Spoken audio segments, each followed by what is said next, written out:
Halo guys, kembali lagi dengan saya Kali Masada dari Akademi Kripto. Di video kali ini kita akan membahas mengenai analisa naratif untuk pemula. Sebelum kita mulai video ini, saya ingin ungkapkan ke teman-teman bahwa nothing I say is financial advice. Video ini hanyalah analisa internal yang kita lakukan. Kita juga nggak terafiliasi atau berinvestasi di apapun yang kita sebutkan di sini. Dan teman-teman juga harus paham bahwa cryptocurrency itu merupakan aset dengan volatility yang sangat tinggi. Lalu gimana cara menganalisa naratif? Teman-teman, ini adalah bagian dari modul pembelajaran yang kita kasih ke teman-teman di dalam di Akademi Kripto. Yang mana yang kita sampaikan di sini ini hanya 10% dari 100% yang kita kasih. Di dalam pun kita juga jelasin alasan mengapa naratif trading itu diperlukan. Sementara di sini kita hanya langsung ya ke topik pembahasan dan juga 3 cara untuk melakukan analisa naratif. Yang mana di dalam kita jelasin ada banyak sekali cara. Ini adalah cara yang paling umum. Cara pertama yaitu adalah melakukan social observation. Teman-teman, sebelumnya saya sudah menjelaskan bahwa project yang akan berkembang itulah project yang menyelesaikan real life problem dan mereka bringing real life solution. Jadi mereka ini yang nggak punya solusi apapun, ya nggak akan mungkin bisa bertahan di market. Dan ketika teman-teman ini orang yang nggak tahu apapun tentang dunia ya, atau orang yang cenderung cuek ya dengan segala hal, yaitu teman-teman nggak akan bisa ya melakukan naratif trading ini dengan cukup oke. Karena biasanya orang yang cuek dan nggak memperhatikan sekitar, yaitu biasanya mereka nggak bisa manifestasi keuntungan apapun. Pertama ini kalau teman-teman mau melakukan yang namanya naratif trading, teman-teman harus jago melakukan yang namanya social observation atau melakukan pengamatan sosial. Pengamatan sosial ini bukan berarti ya teman-teman ini harus turun ke jalan jadi aktivis, terus lihat keadaan di masyarakat, enggak. Jawabannya teman-teman bisa melakukan social observation dengan membaca banyak berita, banyak jurnal, banyak penelitian tentang isu-isu sosial apa yang terjadi di dunia saat ini. Saya bilangin di dunia, nggak hanya di Indonesia. Mengapa? Karena market kripto ini market yang global. Masalah yang ada di Depok di sini, ini nggak ada kaitannya dengan masalah tentang kripto. Jadi teman-teman harus paham. Kalau teman-teman melihat ya sektor apa yang mau naik, ya teman-teman lihat masalah sosial yang ada di dunia, yang ada di global saat ini. Nah, saya breakdown menjadi 3 hal untuk melakukan yang namanya social observation ini, untuk melakukan analisa naratif. Pertama, teman-teman harus menumbuhkan empati. Jadi teman-teman harus sadar sebagai seorang makhluk sosial, ada yang namanya masalah di dunia ini. Dan kadang mungkin masalah tersebut nggak sampai ke kita secara langsung atau bahkan ke telinga kita.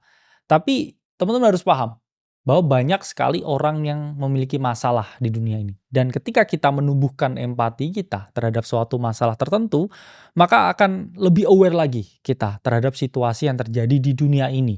Karena saya punya banyak sekali teman yang mana saya tanya nih, kamu tahu nggak sekarang ada tarif dan lain sebagainya? Dia nggak tahu, teman-teman. Mengapa? Ya karena dia nggak tumbuh empati.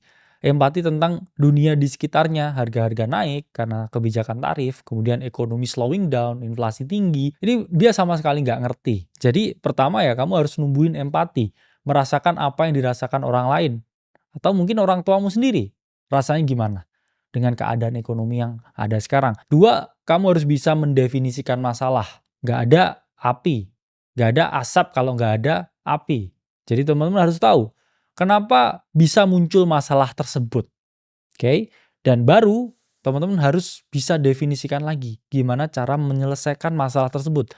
Antara kita menciptakan sesuatu atau kita berinvestasi pada sesuatu yang menciptakan solusi akan masalah tersebut.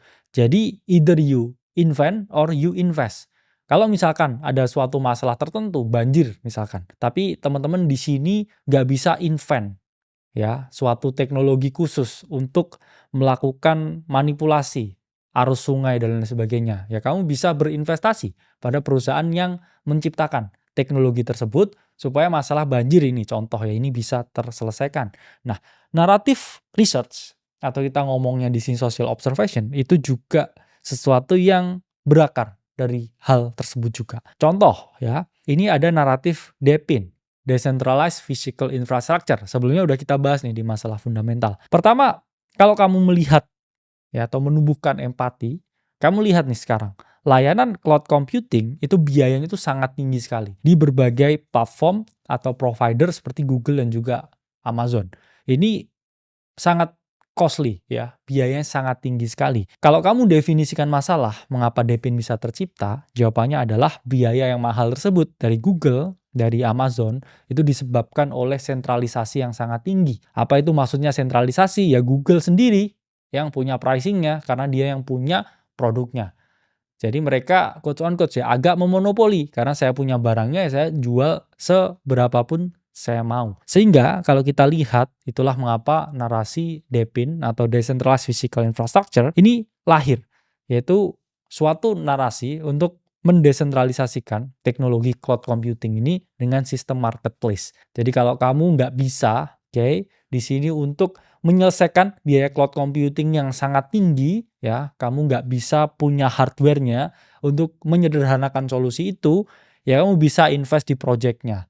Yang mana di sini ketika kamu berinvestasi ke project-nya, kamu membantu suatu misi untuk menurunkan biaya cloud computing. Nah, selanjutnya di sini ada naratif DeSci atau Decentralized Science. Pertama, kita bisa menumbuhkan empati, di mana banyak sekali riset yang mana hasilnya ini tidak diaudit sama sekali. Jadi banyak riset ini yang cenderung koruptif. Mengapa? Karena riset ini nggak ada pihak-pihak tertentu yang mengawasi, mengaudit hasil risetnya. Begitu juga dengan insentif base dari para penelitinya. Banyak sekali riset ini yang tinggal dikopas orang, ya bikin skripsi, bikin tesis, bikin disertasi, tanpa mereka give credit kepada orang pertama yang membuat penelitian tersebut, penelitian ilmiah. Sehingga kalau kita definisikan ya masalahnya yaitu korupnya research yang ada ini, yaitu karena kurangnya audit yang ada. Sehingga kita membutuhkan suatu sistem audit untuk memberikan insentif base yang tepat dan juga untuk mengawasi penggunaan dan juga kualitas dari riset itu.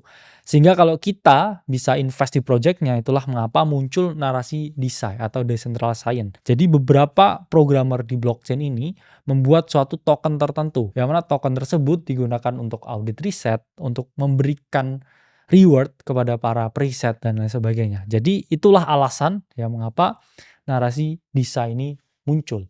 Jadi teman-teman harus paham semuanya di sini itu ada karena ada alasannya ya. Project itu lahir karena ada suatu alasan mendasar mengapa project tersebut lahir, kecuali yaitu meme coin. Nggak ada alasannya, cuman lucu aja. Misalkan ada topik yang lagi hot ya, kemudian muncul meme coin tertentu dengan topik hot tersebut. Jadi itu hanyalah hype tertentu. Nggak ada fundamental apapun di baliknya. Nah, kedua ada naratif yang sempat hot dulu, yaitu adalah layer 2 naratif, di mana kalau kita melihat gas fee dari Ethereum itu sangatlah tinggi. Kalau kita lihat nih ya, beberapa developer waktu itu tuh sangat kesulitan ketika mereka membangun application apapun di atas jaringan Ethereum.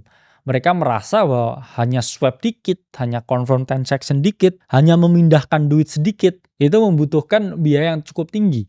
Karena masalah ya skalabilitas dari Ethereum yang masih menjadi masalah dari dulu ya sampai sekarang. Dan dari naratif tersebut ya atau masalah tersebut kita bisa mendefinisikan bahwa dibutuhkan suatu perbaruan atau suatu layer tertentu atau protokol tertentu atau program tertentu atau jembatan tertentu atau produk tertentu untuk membuat supaya jaringan Ethereum ini jauh lebih murah. Sehingga kita membutuhkan ya suatu alat untuk mengefisiensikan fee. Itulah mengapa ya lahir layer 2. Layer 2 adalah solusi untuk jaringan layer 1 yang nggak bisa scalable atau masalah skalabilitas atau memiliki masalah skalabilitas. Dan kalau kita nggak bisa invent ya atau membuat jembatannya untuk buat contoh ya Ethereum ini lebih murah ya kita bisa invest di projectnya. Itu adalah contoh dari munculnya naratif layer 2. Nah itu tadi adalah cara teman-teman untuk melakukan yang namanya social observation. Social observation ini bisa teman-teman lakukan bahkan tanpa adanya berita apapun, tanpa adanya research journal apapun, tanpa adanya report apapun. Tapi kalau teman-teman mau baca report atau teman-teman mau baca research journal, itu juga bisa. Yang mana itu masuk ke bagian kedua, yaitu adalah kurasi berita atau kurasi informasi apapun yang bisa kita temukan secara online atau secara offline. Tapi karena di sini konteksnya kripto, yaitu adalah secara online. Dan Teman-teman pasti tahu, dulu kita membuat di tahun 2024 itu adalah naratif kalender, yang mana kita buat ini di tahun 2023. Jadi kita secara exact ya, memprediksi apa saja yang terjadi di tahun 2024 itu dari tahun 2023. Memang kita juga memiliki naratif kalender untuk tahun 2025 sekarang, yang mana timeline-nya atau lini masanya ini sedikit terganggu dengan adanya volatilitas market yang terjadi sekarang. Karena kita tahu kebijakan tarif dari Donald Trump ini mengacaukan banyak sekali plan dari para investor, terutama investor kripto. Tapi kalau kita lihat ke depan, ya ini kita bisa melihat banyak sekali insightful katalis yang ada di market kripto. Nah, gimana kita bisa membuat naratif kalender yang memiliki ketepatan seperti ini? Yaitu adalah jawabannya kita melakukan kurasi berbagai berita. Mengapa dulu kita bisa sangat konflik bahwa Q1 2024 narasinya itu adalah special computing, dan waktu itu ada koin yang kita research ya, itu adalah Render atau RNDR. Itu adalah jawabannya, kita tahu pada Q1 2024 itu akan launching atau akan muncul yang namanya Apple Vision Pro, sebuah headset yang mungkin menjembatani para pengguna Apple dengan dunia metaverse. Dan itu hype-nya sangat gila, dan saat itu kita tahu bahwa dia akan rilis di bulan Februari. Saat itu kita tahu di Q1 2024 ini ada potensi naratif special computing. Dan kita tahu juga ya, special computing ini memiliki growth yang luar biasa besar sampai 23,4% ya, growth tahunannya. Itulah mengapa kita sangat confident waktu itu dengan potensi naratif special computing. Dan gak hanya itu ya, Q1 2024 itu juga tahunnya AI. Mengapa? Karena di 2023 kita tahu bahwa Q1 itu adalah earnings dari Microsoft. Dan Microsoft selalu melakukan upgrade besar-besaran di sektor AI mereka itu di Q1.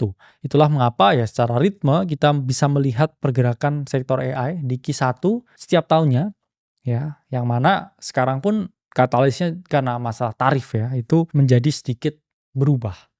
Dan ini juga contoh di mana di sini ada sources mengenai deadline CBDC di akhir tahun 2024. Itulah mengapa kalau kita lihat di akhir 2024 berbagai koin seperti HBAR, XRP, dan lain sebagainya, Chainlink ini mengalami kenaikan yang signifikan karena di tahun 2023 kita memprediksi adanya CBDC launch di akhir tahun 2024. Nah, cara ketiga ini saya bilangnya adalah the Walmart concept, atau konsep di mana ketika di kripto ada project yang sangat signifikan tingginya, orang akan selalu membuat copycat atau replika dari project tersebut. Ingat teman-teman, konsep ada gula, ada semut. Contohnya dulu, Ethereum membuat layer 1 yang memungkinkan orang untuk memprogram uang di atas jaringannya. Setelah itu muncul berbagai layer 1 lain. Solana, kemudian ada Toncoin, dan lain sebagainya. Konsep ada gula, ada semut, itu juga berlaku di market crypto. Kalau ada developer yang bikin project tertentu dan itu went viral dan itu sangat bagus, ada ya developer lain yang akhirnya menengok sektor tersebut. Itulah mengapa muncul yang namanya Walmart concept, di mana ketika ada satu sektor yang sangat mumpuni, sangat brilliant, kita bisa cari copycat atau yang berpotensi jadi yang kedua. Kalau yang pertama ini naik 1000%, ya yang kedua enggaknya itu bisa naik 500%. Kalau kita bisa secara tepat memprediksi apa yang jadi kedua. Contohnya ya di siklus ini Solana yang jadi kedua dari Ethereum. Dan kita bisa melihat ya potensi kenaikan Solana yang sangat amat luar biasa. Nah, sama seperti Walmart concept, kita bilang rip-off concept, itulah mengapa selalu ada kekurangan dari project yang bersinar. Contohnya ini adalah Render, yang waktu itu di special computing naratif Q1 2024 itu kita call dan mengalami kenaikan berkali-kali lipat. Dan waktu itu kita lihat Render itu udah lumayan overvaluation dan ada pesaingnya yang mana pada saat itu adalah Livepeer. Kita bahas juga nih ya Livepeer yang cukup oke ya pada saat itu. Karena apa? Ya karena dia melakukan apa yang Render lakukan dengan efisiensi biaya yang jauh lebih bagus, plus dia market cap-nya itu juga jauh lebih kecil. Jadi itu relatif under valuation. Itulah mengapa ya selalu ada kekurangan dari project lain yang bisa ditutup. Contohnya apa ya? Di sini kalau kita lihat Render itu market cap-nya waktu itu ya 1,6 billion, dan rasio market cap to GPU yaitu adalah 530.000 USD. Yang mana ini cukup mirip dengan Livepeer ya, yang waktu itu circulating market cap-nya 0,23 billion dan dia ya market cap to GPU rasionya 590.000. Sehingga waktu itu kita bilang ya Livepeer ini Walmart versionnya dari Render atau versi yang lebih murah dari Render. Tapi dia lebih undervalue. Sehingga ya Livepeer bisa jadi Render yang kedua dan dia mengalami kenaikan yang luar biasa pada saat itu. Itu adalah cara menganalisa naratif, tapi ingat teman-teman ini hanyalah 10% dari yang kita kasih di dalam, atau mungkin 5% dari yang kita kasih di dalam. Dan setelah presentasi ini dilaksanakan, saya ingin bilang ke teman-teman, nothing I say is financial advice. Ini adalah analisa internal yang kita lakukan. Dan sampai bertemu di video selanjutnya.